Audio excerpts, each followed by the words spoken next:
আমি হইতাছি ক্রোনো, আর এটা হইতাছে আমার বন্ধু সরিষার তেল। ওরে দিয়ে আমি আমার টাক চমকাই, শরীর চমকাই, আর মাঝে মাঝে ওই কামটাও করি। আমি হইতাছি অ্যাডাম, আর এটা হইতাছে আমার বন্ধু হার্টবিট। এইটা দিয়ে আমি দাঁত মাজি, মুখ ধুই, গোসল করি, বলতে পারেন সবই করে এটা দিয়ে।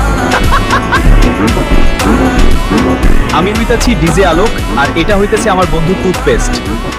এইটা দিয়ে আমি Lua no céu, clareando a praça.